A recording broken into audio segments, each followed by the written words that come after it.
예, 우리가 지난주에 10계명의 제 1계명에 대해서 배웠습니다. 기억나십니까? 이럴 때는 난다고, 지난주가 아니죠? 지지난주죠? 예, 이게 2주면 잊어버릴만 합니다. 1주면 조금 미안한데, 2주면 뭐, 그럴 수 있습니다. 지난주가 저희가 부활절로 지킨 주여서. 지지난주에 1계명에 대해서 들었습니다. 기억나시죠? 예, 은혜가 됩니다. 1계명의 뭐 주된 내용을 다는 자세히 기억나지 않더라도 1계명의 주된 내용을 정리하면 그거였습니다. 우리가 예배해야 할 대상이 누구냐? 기억나십니까? 그래서 우리가 하나님에 대하여 아는 지식, 그 지혜가 필요하다, 이런 내용을 말씀을 드렸습니다. 그렇다고 한다면 오늘 2계명은 우리의 유일한 예배의 대상이신 하나님, 어떻게 예배해야 하는 것인가에 대한 문제가 오늘 2계명의 주제입니다. 여러분에게 고민할 만한 명제 하나를 드리고자 하는데요. 여러분, 1계명을 바로 알고 있는, 예를 들면 하나님이 어떤 분이신지에 대한, 하나님에 대한 이해가 분명한 사람이 과연 2계명, 오늘 예배를 어떻게 드릴 것인가 라고 하는 이 두 번째 계명을 어길 수 있을까요? 이건 조금 어렵기도 할 것 같은데요. 하나님이 어떤 분이신지를 우리가 잘 아는데, 그러면 우리가 그분을 예배하는 방법, 어떻게 예배할지를 잘 모를 수 있냐, 예배를 잘 못 드릴 수 있겠냐라고 하는 겁니다. 이렇게 물어보면 당연히 하나님에 대해서 잘 아는데 어떻게 예배를 잘 못 드리겠어요? 라고 할 수 있을 겁니다. 그런데 결론부터 말씀드리면 충분히 그럴 수 있다는 겁니다.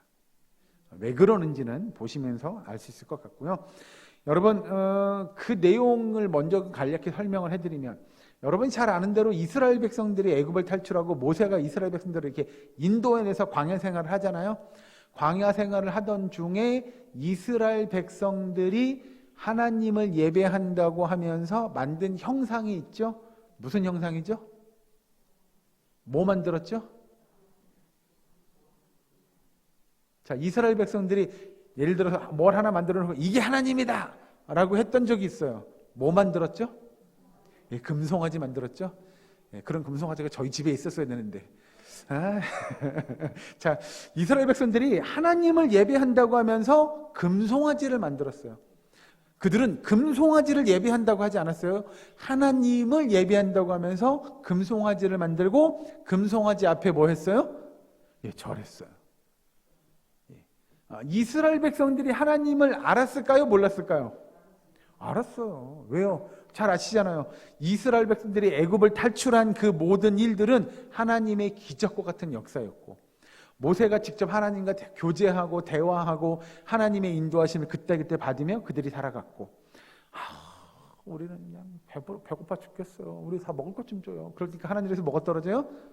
만나가 떨어지고, 맨날 이것만 먹으니까 그냥 지겨워 죽겠어요. 우리도 그 속된 말로예요. 이빨에 끼는 것 좀 먹었으면 좋겠어요. 뭐 이렇게 요구하죠. 그러니까 뭐가 떨어져요? 메추라기가 막 내려오고요. 우리 시원한 물 좀 먹고 싶어요. 그러니 반석에서 막 샘물이 솟아나고. 여러분, 그 모든 것들이 하나님의 역사고, 그래서 그들은 하나님과 뗄래야 뗄 수 없는 관계를 맺고 살아가는 하나님의 백성이라고, 하나님의 자녀라고 이야기했던 사람들이잖아요. 그런 그들이 하나님 앞에 예배한다고 하면서 하나님의 형상이다 라고 얘기하며 금송아지를 만들고 거기에 제사를 드렸던 것, 우리는 기억합니다. 그러니 하나님에 대해서 그럼 그들이 몰랐냐? 그건 아닐 거예요. 우리 잘 아시잖아요. 그들은 아브라함과 이삭과 뭐 다 그 선조들 지키면서, 그래, 그 내용들을 분명히 들으면서, 그리고 모세로부터 하나님이 어떤 분이신지를 너무나 잘 알면서 지내왔던 민족일 건데, 그들도 그렇게 하나님 앞에 잘못된 우상의 형상을 만들고 제사를 드렸던 적이 있음을 우리는 기억하게 되죠. 자, 중요한 건 그러면 오늘 살아가는 우리가 어떻게 우리는 하나님 앞에 그런 올바른 예배를 드릴 수 있겠는가라고 하는 내용이 바로 이 2계명에 해당하는 내용입니다. 먼저 예배라고 하는 것에 관해서 이렇게 좀 포커스를 맞췄으면 좋겠는데요. 제가 여러분들에게 지지난주인가 그런 비슷한 말씀을 드렸습니다. 여러분, 우리가 예배를 드리면 예배는 두 가지 요소로 우리가 나눌 수 있을 것 같습니다. 첫 번째는 내용과 형식입니다. 이해되시죠? 내용은 뭐고 형식은 뭔지 아시겠죠? 자, 일단은 내용은 뒤로 빼놓고 형식 먼저 갖고 오죠. 여러분, 예배의 형식이 뭐죠? 그렇죠. 예배 드리는 거죠. 예배 드릴 때 어떻게 드리시죠? 형식적으로다가 우리가 이야기해보면. 그렇죠. 자, 이럴 때는 주보를 얼른 꺼내서 예배, 여기 보시면 이렇게 주보의 순서들이 짝짝짝짝짝 나가잖아요. 우리 교회는 예를 들면 묵상, 부름, 간구, 교동문, 그 다음에 신앙고백, 찬송 이렇게 나가잖아요. 이게 형식입니다. 이게 예배의 의식에 해당되는 것들이죠. 형식적인 것들입니다. 여러분들에게 물어봅니다. 형식은 중요할까요? 중요하지 않을까요? 이렇게 물어보면 헷갈릴 것 같아서 좀 더 헷갈리시라고. 그러면 내용이 중요할까요? 형식이 중요할까요? 나는 내용인 것 같다. 한번 손 들어볼까요? 여기선 내용이고 여기선 형식이고 어떤 게 더 중요하겠느냐라는 거죠. 그거에 대한 이해를 가지려면 우리가 먼저 필요한 게 뭐냐면 우리가 어떻게 예배를 드리는 것이 우리가 이야기하는 정말 예배를 잘 드리는 것, 또는 다른 표현으로 하면 그게 참된 예배일 것이냐라고 하는 거죠. 여러분, 제가 예배에 관한 이야기를 할 때 꼭 물어보는 질문하는 것이 있습니다. 예배는 누가 누구에게 드리는 거죠? 예, 우리가 하나님께 드리는 거죠. 예. 그러면 예배를 드릴 때 누구의 의중, 누구의 의도, 누구의 계획이 더 중요할까요? 하나님의 뜻, 하나님의 계획, 하나님의 역사하심, 우리가 이런 것들이 훨씬 더 중요하지 않을까요? 예를 들어 그런 겁니다. 우리가 하나님 앞에 예배를 드리는데 하나님이 받으시기에 별로 기쁘지 않아요. 그런 예배를 드리면 그 예배가 의미가 있어요, 없어요? 없어요. 우리의 예배가 정말 어떻게 드려야 하나님께서 그 예배를 기뻐 받으시겠느냐라고 하는 것이 굉장히 중요할 것 같습니다. 왜냐하면 지난주에 봤던 대로 우리가 예배해야 할 대상이 누구인지에 대해서 우리가 지난주에 분명히 말씀을 드렸잖아요. 우리 하나님은 어떤 분이시라고 했는지 지난주 아니고 지지난주에 어떤 분이라고 그랬죠? 전지전능하신 분. 그래서 하나님은 뭐 하신 분이라고요? 뭘 만드셨어요? 온 우주를 만드신 분. 그걸 세 글자로 창조주 또는 창조자, 우리가 이렇게 이야기하죠. 하나님은 온 우주 만물을 만드신 분이기에 마땅히 예배받으시기에, 마땅히 경배받으시기에 마땅한 분 우리가 이야기하죠. 즉 온 우주 만물의 주인이 우리 하나님이시다. 그래서 우리가 어떻게 예배를 드리고 그분이 어떻게 예배를 받을 것인가에 대한 문제는 누가 결정하냐? 우리가 결정하는 게 아니죠. 누가 결정하는 거예요? 하나님이 결정하는 거예요. 이렇게 얘기하면 또 그러실 거야. 아니, 예배는 우리가 드리는데 우리가 좀 하나님 앞에 드리고 싶은 거 드려야 되는 거 아니에요? 라고 할지 모르나, 성경은 우리에게 그렇게 이야기하지 않습니다. 우리의 예배는 우리가 어떻게 예배를 드리냐가 아니고 하나님께서 우리에게 무엇을 요구하시는가, 어떤 걸 요구하시는가가 훨씬 더 중요하다고 이야기합니다. 여러분, 간단한 예를 하나 들어드리죠. 우리가 예를 들면 결혼식 같은 거 하잖아요. 네? 그러면 왜 그 결혼을 식을 하냐라고 하는 겁니다. 결혼식뿐만 아니라 여러 가지 의식들, 우리가 하는 행사들이 있잖아요. 예를 들면 3.1절 행사, 이런 거 있잖아요. 국군의 날 행사, 다양한 행사들을 하잖아요. 그 행사들을 할 때 그 행사는 사실 그 목적에 어울리는 다양한 순서들을 가지고 진행하게 됩니다. 예를 들면 우리가 국군의 날, 그러면 국군들을 위해서, 또는 우리나라 군인들, 돌아가신 분들, 나라를 위해 헌신한 사람들을 기념하는 그런 순서들을 갖게 되죠. 그런 여러 가지의 의식들, 우리가 순서들을 갖게 된다고 본다면 더더군다나 우리가 드려지는 이 예배의 순서라고 하는 건 우리가 예배를 드리는, 우리의 예배를 받는 분이 어떤 분이신가, 그분에 대해서 의식하며 드리는 우리의 여러 가지 순서들이 분명히 존재할 거라는 거죠. 우리가 하나님이 우리를 만드시고 창조하시고 다스리심에 감사해서, 오늘도 우리와 함께 하심에 감사해서 하나님 앞에 예배드리고 그 예배의 여러 가지 순서들을 가지고 하나님께 영광과 찬성을 돌려드리는 것, 그것이 예배라고 성경은 우리에게 가르쳐주는 거죠. 여러분, 그래서 이 세상에서 가장 장엄하고 또 영광스러운 방식으로 하나님을 하나님답게 예배할 수 있는 의식들을 이 예배의 순서 중에 넣는 겁니다. 그래서 우리는 하나님 앞에 예배라고 하는 걸 드리게 되는 거죠. 여러분, 우리가 좀 넓은 의미의 그래서 예배를 본다면 아까 우리 권사님이 기도해 주신 대로 우리가 하루하루 살아가는 그 자체, 우리의 삶의 자체가 바로 하나님 앞에 예배 드리는 삶이다. 그래서 우리는 그런 표현하죠. 예배자로서의 삶 또는 삶의 예배, 뭐 이런 표현들을 우리가 쓰게 되는 거죠. 여러분, 개인적으로 우리가 말씀을 묵상하고 찬송을 부르고 하나님 앞에 감사의 기도 또는 영광 돌려드리는 고백들, 그 모든 것을 하는 것도 개인적인 예배가 될 겁니다. 그런데 여러분, 우리가 이야기하는 그런 예배와 우리가 이렇게 공적으로 함께 모여드리는 예배는 조금 내용이 다른 거죠. 예를 들어서 우리가 삶의 예배라고 이야기할 때 이런 순서들을 가지고 예배 드리는 건 아니잖아요. 하나님 앞에 내가 찬송도 드리고 영광도 돌려드리고 말씀대로 살려고 붙잡고 노력하고 뭐 그런 건 삶의 예배라고 표현하지만, 우리가 드리는 공적인 예배에 그러면 나 혼자 앉아서 저는 공적인 예배 드릴 거예요 라고 말하면 이 예배는 좀 공적인 예배라고 보기는 어렵다는 거죠. 저는 그런 생각합니다. 우리가 혼자 드리는 예배는 좀 그렇지만 성경에 뭐라고 얘기하냐면 예수님께서도 2-3명이 모이는 곳에 나도 너희와 함께 하겠다라고 이야기했으니 적어도 그것이 예배가 성립이 되려면 적어도 몇 명은 있어야 돼요? 2-3명 정도는 모여야 그것이 예배가 되지 않겠느냐라고 하는 것이 오히려 조금 더 성경적이지 않을까라고 생각을 합니다. 자, 여러분 잘 보시면 그래서 우리가 드리는 예배의 원리 중에서 가장 중요한 원리를 한 가지 이야기한다면 하나님께서 명령하신 대로 예배해야 한다라고 하는 겁니다. 즉 예배는 우리가 좋아서 우리가 마음대로 우리가 기뻐하는 대로 우리가 좋은 대로 예배드리는 것이 아니라 하나님께서 명령하신 그대로 예배드리는 것, 그것이 필요하다는 거죠. 이걸 이해하려면 우리가 여러분 구약의 제사법을 좀 봐야 됩니다.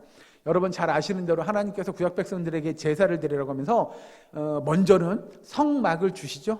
그 성막에 나와서 제사 드리라고 합니다. 근데 그 성막도 성막의 재질 또는 모양, 크기 또는 그 안에 필요한 물건들, 그 물건의 또 모양, 그 물건의 쓰임새 등등등등등등등을 하나님께서 아주 자세하게 이스라엘 백성들에게 정해줍니다. 그 모양과 크기며 쓰임새며 내용들을 다 정해주죠. 그리고 예배 드리는 날, 요즘으로 이야기하면 예배고 그때로 얘기하면 제사일 겁니다. 제사 드리는 날도 정해줍니다. 언제 나와서 뭐 우리가 예를 들어 안식일날 나와서 또는 유월절, 오순절, 장막절 이런 절기들을 통해서 그들이 주님 앞에 나와 예배드리는 날짜와 절기, 방법들을 아주 자세하게 이야기합니다. 그렇게 놓고 보면 우리도 그런 생각할 수 있어요. 아마 이스라엘 백성들, 구약 백성들도 그렇게 하지 않았을까요? 아니 하나님, 우리가 아무 때나 가서 하나님 앞에 편하게 예배드리면 되지, 그걸 꼭 그렇게 절기와 방법과 내용과 뭐 이런 것들을 다 정해주실 필요가 있나요? 라고 할지 모르나? 아니요. 하나님은 하나님 앞에 하나님의 백성들이 나와 제사 드릴 때 하나님께서 정하신 방법대로 그대로 드릴 걸 이야기합니다. 그래서 여러분, 오늘날에도 사실 성경에서 어떻게 보면 아주 정확하게 이거 하지 말아라 라고 명시한 것 외에는 우리가 좀 이렇게 드려도 되지 않아요? 라고 착각하는 분들이 있죠. 성경에서 이것 하지 마 라고 한 것 외에는 자유롭게 해도 되지 않을까요? 라고 생각합니다. 그러나 여러분, 우리는 그런 생각들로 인하여 예배에 관한 많은 실수들을 범하게 됩니다.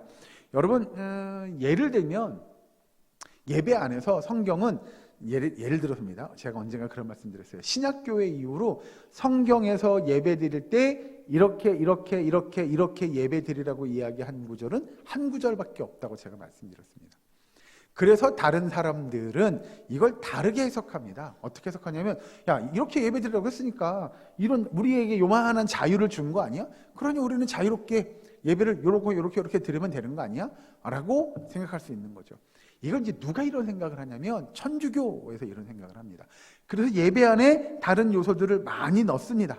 그래서 성경에 근거하지 않은 내용들과 순서들을 예배에 넣게 되죠. 이런 비근한 예가 또 하나 있습니다.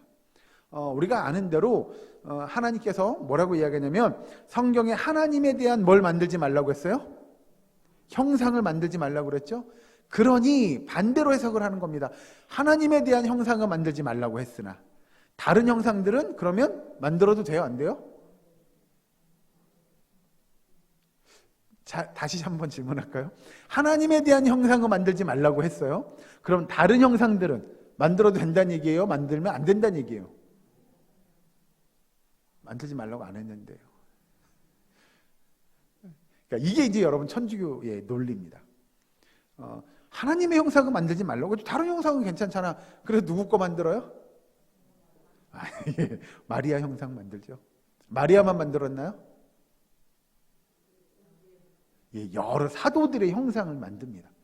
예수님의 12 사도들의 형상을 만들고. 그런 거요. 그건 만들지 말라고 안 했잖아요. 그러니 만들어도 되는 거 아니에요? 라고 하는 것들이죠. 자, 그런 것처럼 여러 상을 만드는 것이 가능하다라고 해석을 해서 천주교는 그런 상들을 만들게 되죠. 여러분, 우리가 이 예배 순서들을 보면 인위적으로 고안해낸 이런 건 너무 좋잖아. 사람들이 다 좋아할 건데. 이런 거는 괜찮아. 라고 생각되어지는 순서들이 과연 우리가 이야기하는 예배의 형식에 들어올 거냐라고 하는 문제들은 조심해야 합니다. 그래서 예배의 형식도 매우 중요합니다. 그러면 형식만 중요하겠느냐? 뭐가 필요해요? 내용도 필요할 겁니다. 중요할 겁니다. 자, 그 전에 우리에 나와 있는 이 형식에 관한 내용들을 좀 살펴봤으면 좋겠는데요. 여러분, 예배의 형식들 중에서 성경에서 말하는 예배의 필수적인 요소가 있습니다. 여러분들에게 잠깐 교리적인 질문을 하나 하고 아시는지 확인을 하고 넘어가겠습니다. 우리의 교리의 내용에 보면 은혜를 받는 은혜의 방편 3가지가 나타납니다. 혹시 이거 아시는 분 계십니까? 은혜의 방편, 우리가 은혜를 받을 수 있는 3가지. 하나는 기도입니다. 말씀, 또 하나는요? 성령. 이 부분은 권사님이신 것 같은데 마스크를 써서 제가 잘 모르겠어요. 역시 최고입니다. 그 은혜의 방편 3가지는 말씀, 성례, 기도 3가지입니다. 이 정도는 알고 계시면 어디 가서 우리 예사람교회 교인이라고 자랑스럽게 얘기하셔도 될 것 같습니다. 우리가 이야기하는 말씀, 성례, 기도. 그래서 여러분, 예배의 요소 가운데 3가지는 말씀과 성례와 기도가 있어야 합니다. 자, 먼저 보시죠. 여러분, 우리가 이야기하는 요즘에 개신교 또는 기독교에서 이야기하는 가장 중요하게 생각하는 예배의 원리는, 그 예배는 성경에 기록된 하나님의 말씀대로 예배해야 한다는 거죠. 여러분, 우리가 성경에 기록된 하나님의 말씀들, 그 명령을 잘못 해석할 가능성도 물론 있습니다. 그러나 가장 중요한 건 하나님의 말씀에 충실한 방법으로 찾아가는 것, 따라가는 것이 가장 옳다는 거죠. 여러분, 그렇다면 우리가 제2계명에 비추어서 예배를 반드시 예배 드릴 때 예배의 요소에 들어가야 할 것은 무엇이냐? 예배의 요소 가운데 가장 중요한 건 하나님께서 우리에게 말씀하시는 그 말씀이 있어야 한다는 겁니다. 제가 그런 예를 들어드립니다. 여러분, 우리가 이 예배를 드리면, 예를 들어서 주 5든 예배를 드리면 1시간 드린다고 치죠. 그럼 예배 순서가 여러 가지가 이렇게 순서가 있는데 그 중에 가장 중요한 순서는 뭘까요? 물어봅니다. 왜요? 가장 중요한 순서가 시간을 가장 많이 차지하겠죠? 그럼 가장 많이 차지하는 순서는 뭐죠? 말씀이죠, 말씀. 그래서 예배는 항상 말씀이 있어야 합니다. 그 말씀이 길든 짧든 간에 그 말씀의 시간의 순서가 꼭 있어야 그것이 예배가 성립이 될 겁니다.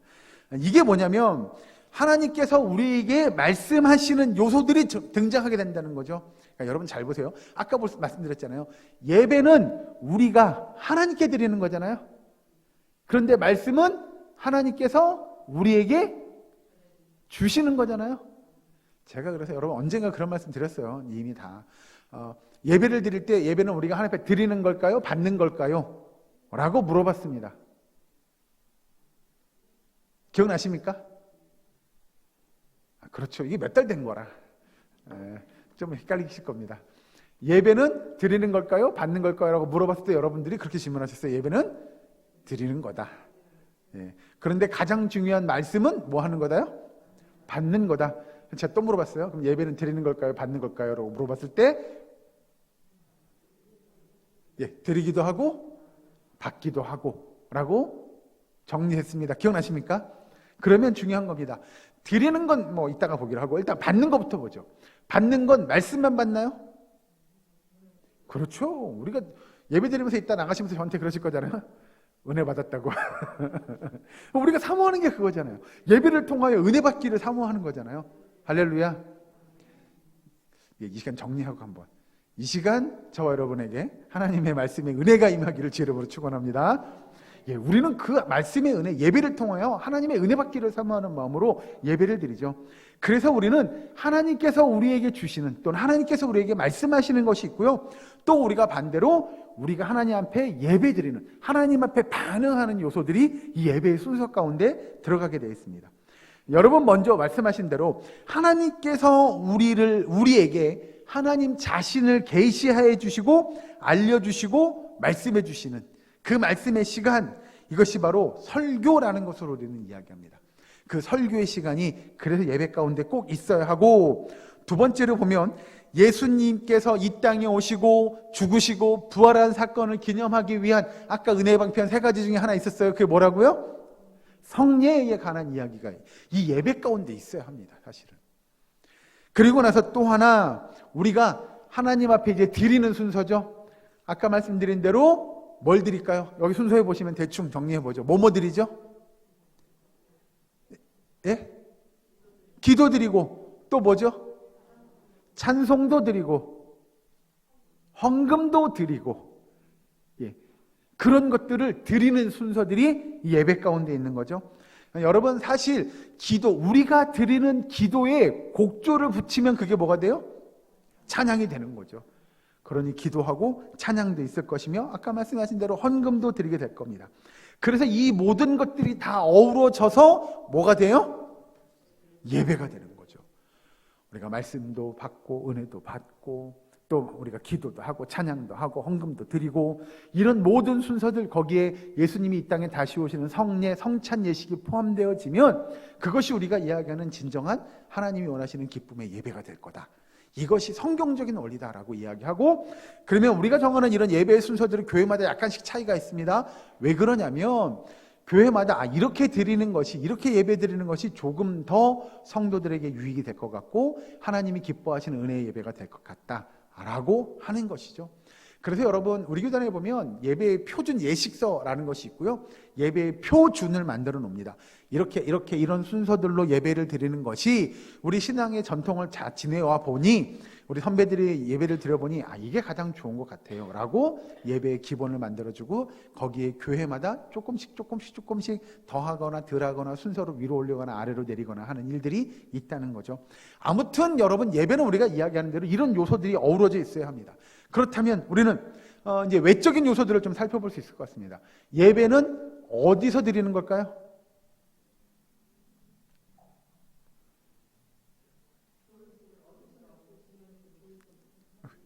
예배는 어디서 드리는 게 좋을까요? 그렇죠. 드려보면 교회 와서 예배 드리는 게 가장 은혜롭지 않나요? 라고 할지 모르나 예배는요, 어디서든 괜찮습니다. 어디서든 괜찮습니다.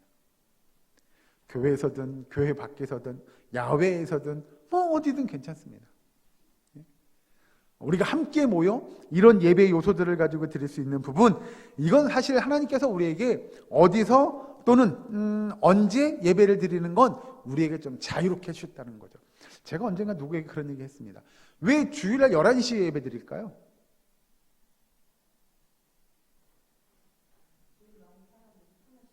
그렇죠. 권사님 정답입니다. 가장 많은 사람들이 모이기에 좋은 시간이 몇 시예요? 11시입니다. 그런데 이걸 여러분 아시는지 모르시는지 모르겠으나 큰 교회부터 그 시간을 바꾸기 시작합니다. 왜 바꾸는지 아세요? 예. 보통의 교회들은 주일날 예배를 한 번 드리죠. 예를 들어서 오전 예배, 오후 예배 이런 식으로 드리죠. 그런데 큰 교회들이 1부, 2부, 3부, 4부, 5부, 6부 이렇게 드리기 시작합니다. 시간을 막 쪼개서 예배를 드리다 보니 11시에 딱 맞추기가 어려운 거죠. 그러니 어떤 교회는 10시 반, 어떤 교회는 11시 반 이렇게 예배를 드리기 시작합니다. 그러니 어떻게 교회가 주일날 11시 예배 안 드리고 다른 시간에 예배를 드릴 수 있어? 라고 말하면 괜찮은 겁니다. 그럴 수 있어요. 우리 교회는 이렇게 모이는 시간이 사람들이 모여서 예배드리기 가장 좋은 시간이요 라고 하면 정할 수 있는 거죠. 그래서 시간과 공간 이런 것들은 자유를 주셨어요. 예를 들어 성경에 죽어도 주일날 오전 11시에 예배드려 라고 말했으면 모든 교회들은 무조건 11시에 예배드렸을 거예요. 그런데 그런 것들은 하나님께서 우리에게 자유를 주셨다라는 거죠. 자, 그렇다면 여기 등장하는 우리의 예배의 순서들, 형식에 관한 내용들을 조금 더 보려고 하는데요. 예배의 순서들 중에 우리가 이야기하는 첫 번째 예배의 시작 또는 예배의 부름 뭐 이런 것들이 있죠. 그리고 두 번째 죄의 고백들이 있습니다. 우리가 이야기하는 십계명을 낭독한다든가 또는 죄를 고백한다든가 또 감사의 찬양을 한다든가 또는 말씀의 시간들이 있죠. 성경 묵독하고 또는 우리의 신앙을 고백하기도 하고 그 다음에 우리가 아는 대로 성례, 성찬 예식이 있고 헌금 또는 축도가 있습니다. 그런데 제가 언젠가 여러분한테 그랬어요. 드리지도 않고 받지도 않는 순서가 여기 하나, 예배 순서 중에 하나 있다고 그랬죠. 뭐죠? 예, 광고입니다. 이건 조금 다른 맥락이죠. 그래서 다른 교회들은 광고라고 하지 않고 뭐라고 표현하냐면 성도의 교제라고 표현하는 곳도 있습니다. 그렇게 교회의 예배의 순서들은 이루어져 갑니다. 여러분 예배의 부름이라고 하는 걸 좀 살펴봤으면 좋겠는데 우리가 보면 우리도 여기 있죠. 두 번째 예배의 부름 이렇게 있습니다. 그러면 왜 여기서 예배의 부름이라고 이야기하냐라고 한다면 그건 하나님께서 하나님의 백성 자녀들을 부르는 겁니다. 어디로 불러요? 예배의 자리로. 예배의 자리에 나오라고 부르시는 그 부름을 의미하죠. 그래서 하나님의 백성들은 하나님의 부르심에 응답해서 이 자리에 예배 자리에 나와서 하나님 우리가 하나님 앞에 이제 예배 드리려고 합니다. 예배 드리기 위하여 모였습니다라고 우리가 반응하는 것, 응답하는 것입니다. 그래서 하나님 우리의 예배를 받아 주시옵소서라고 고백하는 것이 바로 예배의 부름입니다. 그래서 우리는 하나님의 백성답게 하나님이 부르신 그 부르심에 응하게 되는 것이죠. 그리고 밑에 보시면 이제 우리가 교동문, 뭐 이런 신앙 고백 이런 것들을 하게 되죠. 여러분 뭐 잘 아시는 대로 사도신경이라고 하는 건 우리의 믿음을 고백합니다. 그래서 우리가 사도신경 제일 처음에 어떻게 시작하죠? 하늘에 계신 분은 주기도문이신데 예, 제일 앞부분이 전능하사 천지를 만드신 하나님 아버지를 내가 믿사오며 이렇게 시작하죠. 영어 성경 보셨습니까? 제가 영어 성경 잘 안 봅니다. 저는 영어 울렁증이 있어서. 그런데 그 영어 성경으로 보시면 제일 앞에 뭐라고 시작하는지 아십니까? 저랑 같이 다 안 보시는군요. 괜찮습니다. I believe 이렇게 시작합니다. 나는 믿습니다. 이렇게 먼저 시작합니다. 그거는 거 보면 영어가 좀 은혜가 되는 것 같기도 하고. 예, 그렇습니다. 그래서 여러분 사도신경이라는 건 우리의 믿음을 고백하는 거죠. 예배 자리에 나와서 내가 하나님 앞에 하나님 우리의 믿음을 고백합니다. 저의 믿음을 주 앞에 고백합니다. 이 예배 자리에서 믿음을 고백합니다라고 시작하는 건 굉장히 은혜로운 표현이 아닌가 싶습니다. 그래서 우리의 믿음을 고백함과 동시에 하나님 앞에 우리의 죄도 고백하게 되죠. 그러면 그 죄를 고백하려면 필요한 게 하나 있어요. 내가 지금 살아온 삶 또는 내가 행동한 이것이 뭐라는 걸 깨달아야 돼요? 죄라는 걸 깨달아야 돼요. 내가 그게 죄라는 걸 깨달으면 뭔가 기준이 있어야 되는 거잖아요. 그럼 그 기준은 뭐죠? 그렇죠. 말씀대로죠. 우리의 삶의 기준은 말씀이죠. 말씀에 비추어 보니 하나님 제가 살았던 게 잘못된 거였어요. 그게 죄였어요 라고 하는 거죠. 그래서 하나님의 말씀이 필요한 거고 그 말씀을 비추어 보니까 하나님 제가 또 한 주간 동안 죄를 지었네요. 그래서 저는 죄인일 수밖에 없네요 라고 고백하는 일들이 예배 가운데 필요하죠. 그래서 예배를 통하여 죄를 고백하고 또 죄 용서를 경험하고 난 우리들이 다시 하나님 앞에 하나님의 말씀대로 살겠다고 다짐하고 다시 또 각오를 다지며 나아가는 것이 그것이 예배입니다. 그래서 여러분 예배는 우리가 하나님 앞에 예배를 드림으로 다시 하나님의 말씀대로 살겠노라고 하는 일들이 필요합니다. 한 목사님이 그런 설교를 한 내용을 보았고요. 누구라고 말씀드리지 않겠습니다. 한 분이 저에게 책을 선물해 주셨는데 그 책의 내용도 비슷한 내용이었고 저도 그렇다고 생각하고 그게 뭐냐면 여러분 우리는 예배를 드리는 게 중요하냐 아니면 예배를 드리고 난 이후가 더 중요하냐 우리는 예배를 드리고 난 이후가 훨씬 더 중요합니다. 왜 어떻게 보면 다른 각도로 좀 바라보면 우리가 예배를 드리는 이유는 이 예배를 드리고 난 이후에 우리가 어떤 삶을 살려고 하는지에 대한 그 각오와 헌신과 결단이 예배 가운데 있어야 되거든요. 그래서 여러분 예배 가운데 힘을 얻고 우리 권사님 중에 그런 분이 있어요. 누구라고 말씀 안 드릴 거예요. 맨날 저 앞에서 저랑 인사하시면서 한 주간 열심히 살고 오겠습니다라고 다짐하고 가시는 분이 계세요. 이따가 또 그러실 거예요. 근데 그분의 말씀처럼 우리가 한 주간 동안 열심히 살기 위하여 이 예배의 자리에 나오는 거잖아요. 은혜 받고 도전 받고 세상 속에서 열심히 주의 복음을 증거하고 하나님의 백성답게 자녀답게 살려고 몸부림치는 거잖아요. 그래서 예배를 드리고 여러분 세상 밖으로 나가는 게 훨씬 더 중요합니다. 세상 속에서 우리가 어떻게 살지를 결정하는 건 여러분 그래서 이 예배의 자리에서 결정됩니다. 그런 맥락에서 본다면 정말 우리가 바라는 예배의 순서들이요, 형식이요, 너무나도 중요하죠. 그걸 통해서 우리가 다시 은혜 받고 도전받고 세상 속에서 내가 하나님의 자녀답게 살겠느라고 각오를 다지는 일들이 우리 가운데 필요한 이유입니다.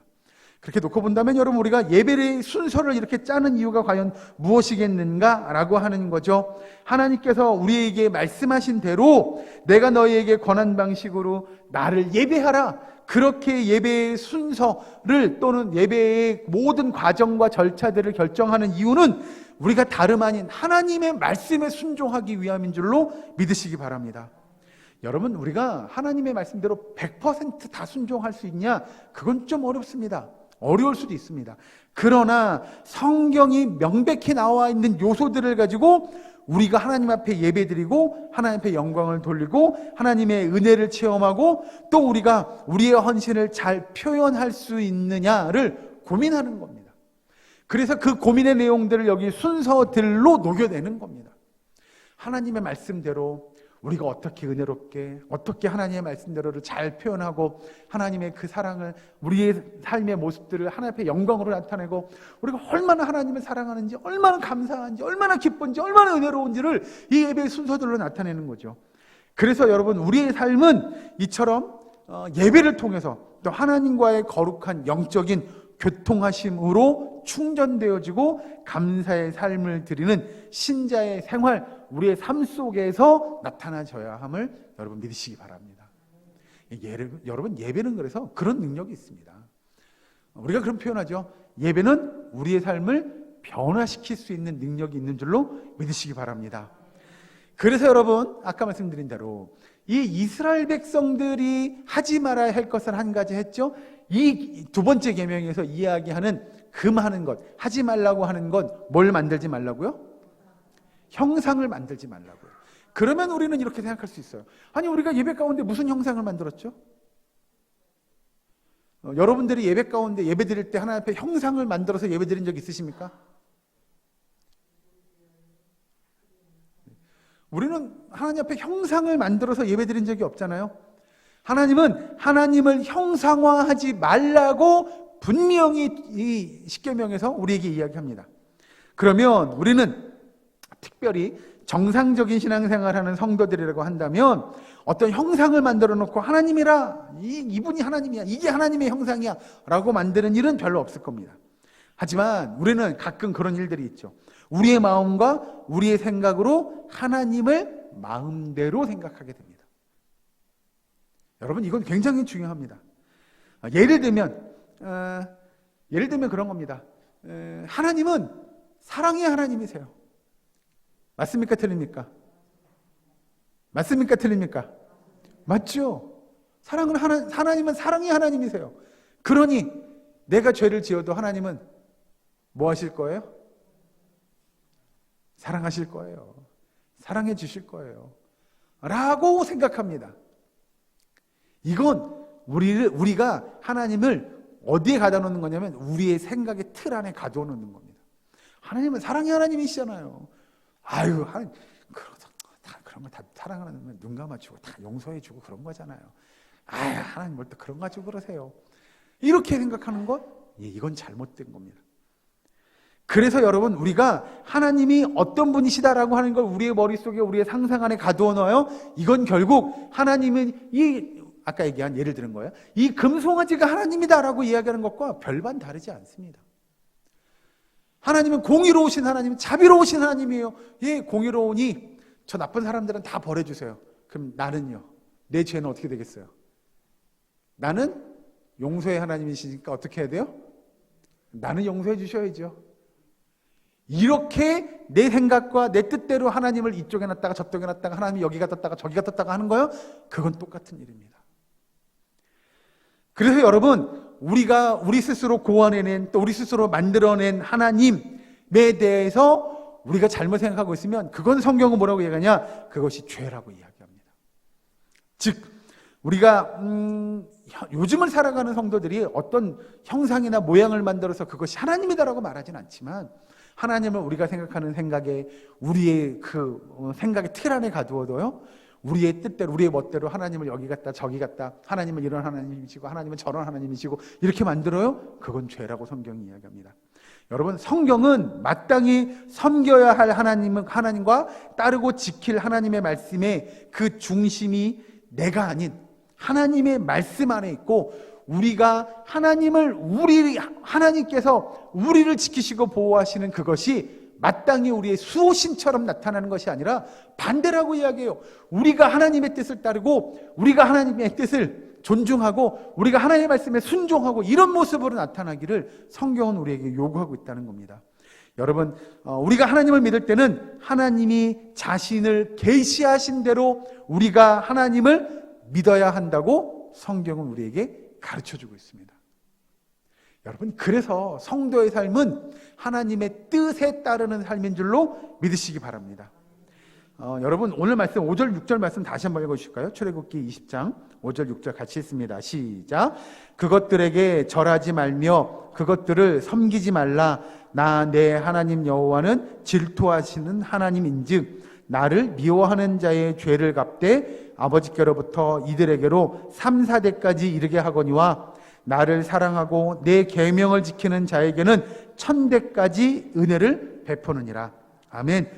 여러분, 여기가 우리가 너무나 좋아하는 말씀이죠. 말씀하신 대로, 여기 본문의 말씀대로 결국 하나님 앞에 잘못 예배하면 하나님은 질투하는 하나님이어서 우리에게 어떻게 해요? 그 죄를 3, 4대까지 갚게 하겠다. 그러나 하나님 앞에 정말 제대로 바르게 올바르게 예배하는 자는 어떻게 한다고요? 1000대까지 복을 내려주신다고. 그러면 이건 무슨 의미겠느냐라는 거죠.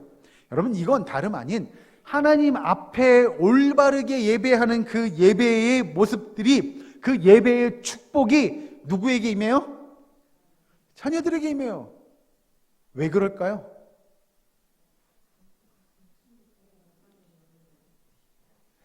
여러분, 이건 너무 어렵게 생각하지 않으셨으면 좋겠습니다. 우리가 바르게 예배하는 모습을 누가 보겠어요? 자녀들이 보겠죠. 아, 우리 엄마는, 우리 아빠는 예배할 때 이렇게 예배드렸어. 그러면 어떻게 해요? 본인들도? 그렇죠? 그렇게 예배드릴 겁니다. 엄마 아빠가 하던 대로, 할머니 할아버지가 하던 대로 우리 자녀들도, 우리의 손자 손녀들도 예배드릴 겁니다. 그러면 또 그 손자 손녀가 자라나서 결혼을 하고 또 자녀를 낳고, 그러면 또 어떻게 돼요? 또 손자 손녀들도 똑같이 그 예배의 모습들, 그 예배드리는 모습들을 보게 될 겁니다. 그러니 여기 성경대로 이야기하는 대로 1000대까지 복을 받는 거 어떻게 보면 당연한 거 아닐까요? 그런데 반대로 우리의 예배가 잘못된 예배를 드려요. 그러면 자녀들도 어떻게 해요? 예, 똑같이 보고 배울 겁니다. 똑같이 보고 배울 거예요. 예를 들어 그런 겁니다. 엄마 아빠가 예배 드리는데 예배 시간은 어떻게 해요? 앉아가지고 막 핸드폰 막 이거 하고 있으면 우리 자녀들도 어떻게 해요? 똑같이 할 겁니다. 우리 엄마 아빠가 예배 드릴 때 예배 안 드리고 저 문 밖에서 막 배회하고 돌아다녀요. 그럼 자녀들도 어떻게 해요? 배회하고 돌아다닐 겁니다. 우리 엄마 아빠도 예배 드릴 때 다 밖에서 이렇게 서서 왔다 갔다 하던데? 뭐 이런 거잖아요. 우리 엄마 아빠가 예배 드릴 때 정말 진심으로 예배에 집중하지 않고 저 뒤마다 맨날 앉아가지고 막 이러고 그래요. 그러면 자녀들도 똑같을 겁니다. 다르지 않아요. 어렵지 않아요. 왜 성경에서 하나님께서 이스라엘 백성들에게 그 바르게 예배하는 자에게 1000대까지 복을 주냐면요, 그 바르게 예배하는 모습들을 우리 자녀들이 보고 잘할 겁니다. 보고 배운 대로 똑같이 예배 드릴 겁니다. 그러니 그 복이 1000대까지 이르는 거 당연하지 않을까요? 여러분, 하나님을 예배하는 자는 사실 하나님을 예배하는 자답게 하나님께 예배 드려야 되는 줄로 믿으시기 바랍니다. 하나님을 경외하는 삶을 사는 성도들, 그 가운데 함께 지어져가는 주님의 교회를 통해서 여러분 우리에게 날마다 풍성한 하나님의 축복이 저와 여러분에게 임하기를 주의 이름으로 축원합니다. 하나님이 원하시는 그 합당한 예배자의 삶을 사모하는 우리의 사랑교회의 모든 권속들 되시기를 주의 이름으로 간절히 축원합니다. 기도하겠습니다. 사랑의 하나님 감사합니다. 이 예배를 통하여 우리가 다시 한번 참된 예배자로서의 다시 설 수 있도록 주께서 인도하여 주시옵소서. 예배가 정말 기쁨의 예배, 은혜가 넘치는 예배, 참된 성령의 충만한 역사하심이 있는 예배가 되게 하시고 그 예배를 통하여 우리가 다시 한번 새 힘을 얻고 세상 속에서 하나님의 자녀답게 하나님의 백성답게 살아갈 수 있는 힘과 능력을 얻어가는 귀하고 복된 예배의 시간 될 수 있도록 인도하여 주시옵소서. 감사드리며 예수님의 이름으로 기도하옵나이다. 아멘.